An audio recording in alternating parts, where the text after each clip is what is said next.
तो अब कंट्रोल क्या होगा, इस 3 को लेके जाएगा केसेस के पास में। सबसे पहले केस 1 आया, तो अब ये तो 1 है ना, 1 और 3 का मैच तो होगा नहीं, ये 3 है ये 1 है, तो मैच नहीं हुआ। फिर इसके पास आया तो यहाँ पे 3 है और यहाँ पे 2 है, तो भी मैच नहीं हुआ।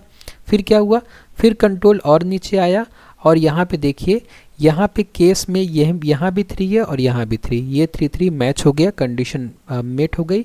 अब जो भी इस 3 के अंदर, केस 3 के अंदर जो भी स्टेटमेंट है वो स्टेटमेंट प्रिंट किया जाएगा। जैसे कि केस 3 के अंदर लिखा है वेडनेसडे, तो वेडनेसडे प्रिंट हो जाएगा। और उसके बाद में ब्रेक लगा है, तो अब ये जो स्विच केस स्टेटमेंट है ये ब्रेक हो जाएगा। अगर आपको इस नोट से पढ़ना है, जिस नोट से मैंने आपको स्विच केस के बारे में इतनी सारी डिटेलिंग बताई, इतने सारे हमने एग्जाम्पल सॉल्व किए, तो इसके लिए आप क्या कर सकते हैं, इसके लिए आप मेरे यूट्यूब चैनल पर जा सकते हैं और यहाँ पे आप देख सकते हैं इस मोर बटन पर क्लिक करने पर आपको ये गूगल ड्राइव की लिंक मिल जाएगी। और जब आप इस लिंक पर क्लिक करेंगे तो आप पहुंच जाएंगे गूगल ड्राइव पर। यहाँ पे आपको बहुत सारे सब्जेक्ट के नोट्स मिल जाएगी। अगर आपको कंप्यूटर प्रोग्रामिंग के ही नोट्स चाहिए तो आप इस फोल्डर के अंदर क्लिक करके कंप्यूटर प्रोग्रामिंग के सारे नोट्स को आप डाउनलोड कर सकते हैं और उनसे पढ़ सकते हैं। इसके अलावा अगर आपको 3rd या 5th सेमेस्टर के क्वेश्चन पेपर चाहिए तो वो भी आपको यहाँ से मिल जाएंगे। आप इनको भी डाउनलोड करके पिछले साल के क्वेश्चन पेपर्स को देख सकते हैं। कंप्यूटर प्रोग्रामिंग सीखने की इस सीरीज़ के 23rd वीडियो में आज हम सी प्रोग्रामिंग में उपयोग होने वाले स्विच केस स्टेटमेंट्स के बारे में समझेंगे। आज के इस वीडियो में हम जानेंगे कि स्विच केस स्टेटमेंट्स क्या होते हैं एवं इनका उपयोग हम कब, क्यों और किस तरीके से करते हैं। तो चलिए शुरुआत करते हैं आज के इस वीडियो की। और सबसे पहले हम देखते हैं इंट्रोडक्शन स्विच केस स्टेटमेंट का। स्विच केस स्टेटमेंट एक डिसीजन मेकिंग स्टेटमेंट है जो कई कंडीशंस में से एक कंडीशन को चुनने के लिए उपयोग किए जाते हैं। तो स्विच केस स्टेटमेंट क्या है, वो डिसीजन मेकिंग स्टेटमेंट ही है। मतलब जब हमें कोई डिसीजन बनाना होता है, कोई डिसीजन लेना होता है, तब हम स्विच केस स्टेटमेंट का उपयोग करते हैं। और ये स्विच केस स्टेटमेंट हमें कई कंडीशंस में से एक कंडीशन को चुनने में हेल्प करते हैं। इसे हम तब उपयोग करते हैं जब हमें किसी वेरिएबल के वैल्यू के अनुसार अलग अलग कार्य करवाने होते हैं। मतलब हम कब उपयोग करेंगे इनका, कि जब हमें किसी वेरिएबल की अलग अलग वैल्यू पर अलग अलग कार्य करने हो, तब हम स्विच केस स्टेटमेंट का उपयोग करेंगे। इसे आप मल्टीपल इफ़ एल्स स्टेटमेंट का आसान और साफ विकल्प भी कह सकते हैं। तो ये जो स्विच केस स्टेटमेंट होता है ये मल्टीपल इफ़ एल्स स्टेटमेंट की तरह होता है। मतलब आप चाहें तो मल्टीपल इफ़ एल्स स्टेटमेंट का उपयोग कर लें या फिर स्विच केस स्टेटमेंट का उपयोग कर लें। एग्जाम्पल के लिए, अगर हमें किसी दिन के नंबर के आधार पर उसका नाम प्रिंट करना है तो हम कई इफ़ एल्स की जगह स्विच केस का उपयोग कर सकते हैं। ठीक है, एग्जाम्पल में क्या बता रहे हैं कि एग्जाम्पल में ये है कि मान लीजिए कि हमें किसी दिन के नंबर के आधार पर उसका नाम प्रिंट करना है। जैसे हम बोल रहे हैं कि अगर यूज़र ने इनपुट में दिया 1, तो 1 में हमें प्रिंट करना है संडे।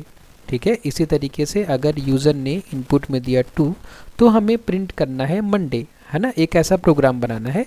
इसी तरीके से जब यूज़र ने 7वां दिन प्रिंट किया, मतलब 7वां दिन इनपुट किया, तो हमें प्रिंट करना है सैटरडे। ठीक है, और इसके अलावा अगर यूज़र कोई और नंबर एंटर कराए, जैसे 8 करा दे, 10 करा दे, तो हमें उसको मैसेज देना है कि आपने गलत नंबर इनपुट कराया है, कृपया आप 1 से 7 के बीच में नंबर इनपुट कराइए। अगर इस तरीके से हमें प्रोग्राम बनाना है सी लैंग्वेज में, तो इसको बनाने के लिए हम कई इफ़ एल्स स्टेटमेंट का भी सहारा ले सकते हैं। कई इफ़ एल्स स्टेटमेंट की मदद से भी हम इसको बना सकते हैं, इस पर्टिकुलर प्रोग्राम को। लेकिन रिकमेंडेड ये होता है कि जब आपको इस तरीके के प्रोग्राम बनाने हो तब आप स्विच केस का उपयोग करिए। हालांकि अगर आपको चैलेंजेस पसंद है तो इस वीडियो में तो मैं बताऊंगा ही कि इस तरीके के प्रोग्राम को हम स्विच केस का उपयोग करके किस तरीके से कर सकते हैं। लेकिन आप खुद की प्रैक्टिस के लिए स्विच केस से किए जाने वाले प्रोग्राम को आप इफ़ एल्स से करके देखिए। उससे आपका इफ़ एल्स और स्विच केस का जो बीच का डिफरेंस है ना, आपको ज़्यादा समझ में आएगा। ठीक है, तो चलिए, और कोई डाउट हो तो मुझे आप कमेंट बॉक्स में बिल्कुल बता सकते हैं, मैं हेल्प करने की पूरी कोशिश करूंगा। अब देखिए, जो स्विच केस होता है उसका सिंटेक्स यहाँ पे दिया हुआ है।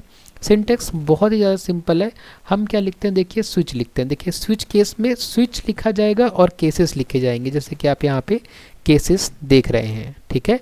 तो आपने क्या किया कि स्विच लिखा, उसके बाद में आपने एक एक्सप्रेशन लिखा। यहाँ पे हम कोई भी एक्सप्रेशन या वेरिएबल लिख सकते हैं। अब इस एक्सप्रेशन की या इस वेरिएबल की जो भी वैल्यू होगी, अगर ये वैल्यू केस 1 से इस केस से मैच करती है तो इस केस में जो भी स्टेटमेंट लिखा होगा वो एग्जीक्यूट किया जाएगा, ठीक है। अगर यहाँ पे जो भी एक्सप्रेशन है उसकी जो वैल्यू होती है अगर इस केस से मैच होती है तो इसका स्टेटमेंट एग्जीक्यूट किया जाएगा। उसी तरीके से बाकी केसेस भी। तो मतलब क्या है ना कि जो भी हमें केस रन कराना है हम एक्सप्रेशन उस तरीके से लिखेंगे कि हमारा पर्टिकुलर वो केस मैच हो, और जिस केस के साथ में इस एक्सप्रेशन का मैच होगा वही केस एग्जीक्यूट होगा, ठीक है। तो चलिए इस बात को और बेहतर तरीके से हम एक एग्जांपल से समझते हैं। अब यहाँ पे देखिए सिंटेक्स की व्याख्या की गई है, एक बार देख सकते हैं, उसके बाद में हम एग्जांपल देखेंगे। सबसे पहले स्विच लिखा हुआ है ना, तो यहाँ एक्सप्रेशन की वैल्यू को प्रत्येक केस से मिलाया जाता है। तो जो भी एक्सप्रेशन की वैल्यू होगी उसको प्रत्येक केस से मिलाया जाएगा, ठीक है। जितने केस हमने ऊपर अभी देखे थे ना, तो एक्सप्रेशन की वैल्यू को प्रत्येक केस से मिलाया जाएगा। और अगर एक्सप्रेशन की वैल्यू किसी केस से मैच करती है तो उस केस के अंदर के स्टेटमेंट को एग्जीक्यूट किया जाएगा। तो हमने एक्सप्रेशन को इवेल्युएट किया, जो भी वैल्यू आई हमने केस के साथ मैच किया, और जिस केस से भी इस वैल्यू का मैच हो जाएगा हम उसी केस के स्टेटमेंट को एग्जीक्यूट करेंगे। उसके अलावा स्विच के स्टेटमेंट में ब्रेक का भी उपयोग किया जाता है। ब्रेक का जैसा नाम है वैसा काम है। इस सीरीज़ के पिछले वीडियो में हमने बहुत डिटेल में समझा था कि ब्रेक क्या होता है और किस तरीके से हम इसका उपयोग कर सकते हैं। अगर आपने पिछले वीडियो को नहीं देखा है तो आप आई बटन पर क्लिक करके उस वीडियो को देख सकते हैं, या इस वीडियो के ख़त्म होने के बाद भी आप उस वीडियो को देख सकते हैं। अब देखिए यहाँ पे ब्रेक के बारे में लिखा है तो हम समझ लेते हैं कि यह कीवर्ड स्विच ब्लॉक से बाहर निकलने के लिए उपयोग होता है। अगर ब्रेक नहीं लिखा गया तो अगला केस भी चल जाएगा, ठीक है, जिसे फॉल थ्रू कहा जाता है। देखिए यहाँ पे जैसे कि हम सिंटेक्स में देख पा रहे हैं ना कि जैसे केस 1 ख़त्म हुआ तो यहाँ पे देखिए ब्रेक लिखा हुआ है। अगर ये ब्रेक ना होता ना तो ये केस 1 तो एग्जीक्यूट होता, उसके साथ केस 2 भी एग्जीक्यूट होता, और केस 2 में अगर ब्रेक नहीं होता तो केस 3 भी एग्जीक्यूट हो जाता, ठीक है। जब तक ब्रेक नहीं मिलेगा तब तक नीचे के सारे केसेस एग्जीक्यूट होते जाएंगे, इसलिए हर केस के बाद में ब्रेक लगाना ज़रूरी होता है। हम एग्जाम्पल से इस बात को समझेंगे। और सबसे लास्ट में हम लिखते हैं डिफ़ॉल्ट केस, कि यह तब चलता है जब कोई भी केस मैच नहीं करता, ठीक है। तो जब कोई भी केस मैच नहीं करेगा तो बाय डिफ़ॉल्ट जो भी आपको ऑप्शन देना है आप उस ऑप्शन को दे सकते हैं। यह ऑप्शनल होता है, आप चाहे तो लगाएं चाहे तो ना लगाएं, लेकिन अगर आप डिफ़ॉल्ट लिख रहे हैं आखिरी में तो वो अच्छी प्रैक्टिस कहलाती है, आपको लिखना चाहिए। अब देखिए एग्जाम्पल आ गया है। अब इस एग्जाम्पल से जब हम समझेंगे तो हमें चीज़ें ज़्यादा समझ में आएंगी। इस एग्जाम्पल में इंक्लूड किया गया है stdio.h को, फिर मेन फंक्शन के अंदर ये मेन प्रोग्राम शुरू होता है। अब इस प्रोग्राम में देखिए सबसे पहले एक डे नाम का वेरिएबल बनाया गया है जो कि इंटीजर टाइप की वैल्यू को स्टोर कर सकता है। उसके बाद में हमने प्रिंटफ किया, हमने यूज़र को बोला कि एंटर डे नंबर 1 से 7 के बीच में कोई डे नंबर आप लिखिए, कोई एंटर करिए। और जैसे ही यूज़र ने कोई नंबर, मान लेते हैं कि वो नंबर है 3, एंटर कराया तो स्कैनफ की सहायता से हमने उस नंबर को डे नाम के वेरिएबल में स्टोर करा लिया, ठीक है। ये तो बेसिक है। अब यहाँ पे इसके बाद नीचे शुरू होता है स्विच केस स्टेटमेंट। अब देखिए हमने सबसे पहले क्या लिखा है, स्विच लिखा है, जैसे कि हमने अभी ऊपर सिंटेक्स में चर्चा करी थी।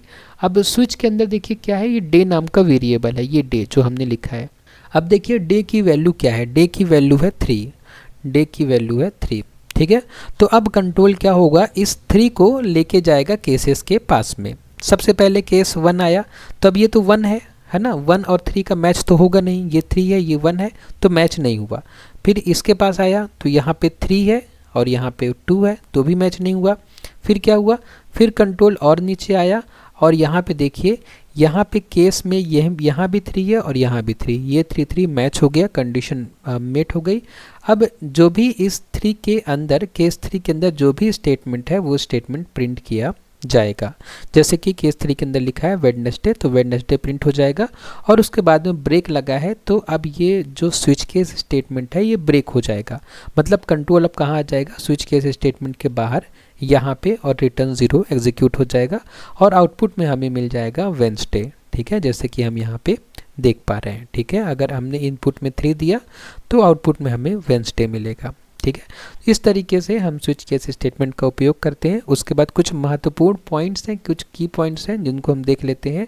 स्विच के अंदर सिर्फ इंटीजर या कैरेक्टर वैल्यू ही दी जा सकती है। तो जब भी आप यहाँ पे स्विच के बाद ये जो आप यहाँ पे ये जो हमने ब्रैकेट के अंदर डे लिखा है ना, तो यहाँ पे आप बस इंटीजर और कैरेक्टर वैल्यू ही दे सकते हैं। आप सोचेंगे फ्लोटिंग पॉइंट दे दे तब हमारा ये स्विच जो है काम नहीं करेगा।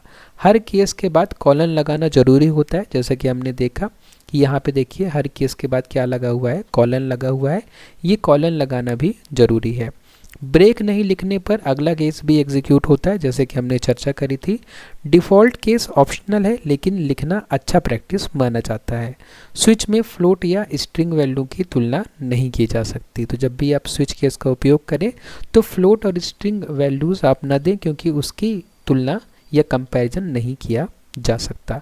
एक और प्रैक्टिकल एग्जांपल है, अपन इसको भी देख लेते हैं, उससे अपनी स्विच केस की क्लैरिटी थोड़ा और बढ़ जाएगी। यहाँ पे देखिए इस प्रोग्राम में एक ग्रेड नाम का वेरिएबल बनाया गया है। किस नाम का? ग्रेड नाम का वेरिएबल। और ये ग्रेड नाम का वेरिएबल कैरेक्टर टाइप की वैल्यू को स्टोर कर सकता है। उसके बाद में हमने यूज़र को मैसेज दिखाया कि एंटर योर ग्रेड, ABCD जो भी आपके ग्रेड है आप एंटर करिए। तो स्कैनफ की सहायता से जो भी यूज़र ने ग्रेड एंटर किया, मान लीजिए कि हम यूज़र से यूज़र ने जो ग्रेड दिया मान लेते हैं कि वो B है। ठीक है, यूज़र ने इनपुट में या कीबोर्ड से B प्रेस किया। ठीक है, तो ग्रेड नाम के वेरिएबल में क्या स्टोर हो गया? B स्टोर हो गया। अब देखिए यहाँ पे स्विच केस शुरू हो गया। अब यहाँ पे देखिए ग्रेड की वैल्यू क्या है? ग्रेड की वैल्यू है B।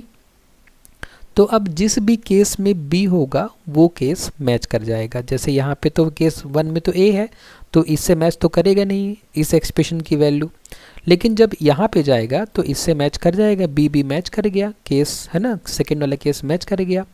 अब मैच करने के बाद हम क्या प्रिंट करेंगे? जो भी लिखा होगा इस केस B में के अंदर स्टेटमेंट में, उसको हम प्रिंट करेंगे। तो प्रिंटफ गुड जॉब प्रिंट हो जाएगा और उसके बाद में ब्रेक एग्जीक्यूट होगा और हमारा प्रोग्राम रुक जाएगा और हम कहाँ पहुँच जाएंगे? रिटर्न 0 में, और हमारा प्रोग्राम का एग्जीक्यूशन बंद हो जाएगा। ठीक है, इसीलिए हम देख सकते हैं यहाँ पे आउटपुट में एंटर योर ग्रेड में अगर हम B एंटर कराएंगे तो हमें आउटपुट मिलेगा गुड जॉब। ठीक है, जैसे कि हम देख पा रहे हैं कि B में क्या प्रिंट हो रहा है? गुड जॉब, तो वही हमें आउटपुट में मिल जाएगा। उसके बाद में देखिए कंपैरिजन है या तुलना है स्विच और इफ एल्स के बारे में, क्योंकि देखिए जहां हम स्विच का उपयोग कर सकते हैं वहां पे हम इफ एल्स का भी उपयोग कर सकते हैं। अगर हम इनके डिफरेंस को समझने की कोशिश करें तो देखिए कुछ इंपॉर्टेंट बिंदुज हैं, उनके आधार पर ये डिफरेंसेस किए गए हैं। जैसे सबसे पहले हम उद्देश्य देखें, स्विच केस का उद्देश्य क्या है कि कई फिक्स्ड वैल्यूज़ की जांच करना, और इफ एल्स का उद्देश्य क्या है? कंडीशन या रेंज की जांच करना। जैसे कि हमने स्विच केस में देखा कि कुछ फिक्स्ड नंबर होंगे, कुछ फिक्स्ड एक्सप्रेशन का कोई रिजल्ट होगा, उसकी जांच करता है। जबकि इफ एल्स में तो हम कई कंडीशन और रेंजेस लिख सकते हैं, है ना, जैसे कि हमने पिछले वीडियोज़ में भी समझा था इस बात को। अगर स्पीड की बात करें तो ये तेज़ होता है, कौन? स्विच केस, क्योंकि केवल मैच करता है, मैच चेक करता है। और ये धीमे होता है क्योंकि कंडीशन चेक होती है, इसमें कंडीशन चेक होती है, इसलिए थोड़ा स्लो होता है इफ एल्स। और जो स्विच केस होता है उसकी स्पीड तेज़ होती है। और साफ़ सुथरा की बात करें तो जो स्विच केस होता है उसकी रीडेबिलिटी अच्छी होती है, क्योंकि हम देख सकते हैं स्विच के बाद में अलग अलग केसेस लिखे होते हैं। जबकि इफ एल्स की बात करें तो कोड लंबा और कॉम्प्लेक्स हो सकता है। डेटा टाइप की बात करें तो स्विच केस में केवल इंटीजर और कैरेक्टर का ही उपयोग किया जा सकता है, जबकि इफ एल्स में सभी प्रकार के डेटा का हम उपयोग कर सकते हैं। और डिफ़ॉल्ट की बात करें तो दोनों में ऑप्शनल होता है, हम चाहें तो इफ एल्स में एल्स ना भी लिखें और वैसे ही हम स्विच केस में भी चाहें तो डिफ़ॉल्ट ना लिखें। ठीक है, तो दोनों में ऑप्शनल होता है। उसके बाद में आज की इस वीडियो को हम कंक्लूड कर सकते हैं। हमने आज की इस वीडियो में समझा स्विच केस स्टेटमेंट एक आसान, साफ और तेज तरीका है किसी एक्सप्रेशन के वैल्यू के आधार पर अलग अलग कोड चलाने का। जैसे कि हमने देखा कि एक्सप्रेशन के वैल्यू के आधार पर हम अलग अलग केसेस को एग्जीक्यूट कर रहे थे। जब आपको कई ऑप्शंस में से एक चुनना हो तब यह बहुत उपयोगी साबित होता है। यह प्रोग्राम को अधिक स्ट्रक्चर्ड और रीडेबल बनाता है। याद रखिए कि कोडिंग में क्लैरिटी सबसे बड़ी ताकत है और स्विच केस वही क्लैरिटी लाता है। मतलब जब आप स्विच केस यूज़ करते हैं तो आपका जो प्रोग्राम की रीडेबिलिटी है वो बढ़ती है और आपका प्रोग्राम जो है वो एकदम क्लियर दिखता है। ठीक है, तो इस तरीके से आज के इस वीडियो में बस इतना ही।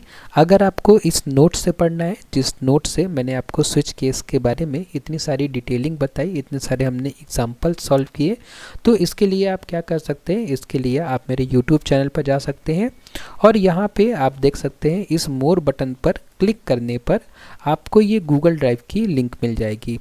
और जब आप इस लिंक पर क्लिक करेंगे तो आप पहुंच जाएंगे गूगल ड्राइव पर। यहाँ पे आपको बहुत सारे सब्जेक्ट के नोट्स मिल जाएगी।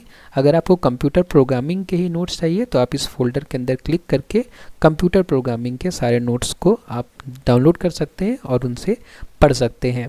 इसके अलावा अगर आपको 3rd या 5th सेमेस्टर के क्वेश्चन पेपर चाहिए तो वो भी आपको यहाँ से मिल जाएंगे। आप इनको भी डाउनलोड करके पिछले साल के क्वेश्चन पेपर्स को देख सकते हैं।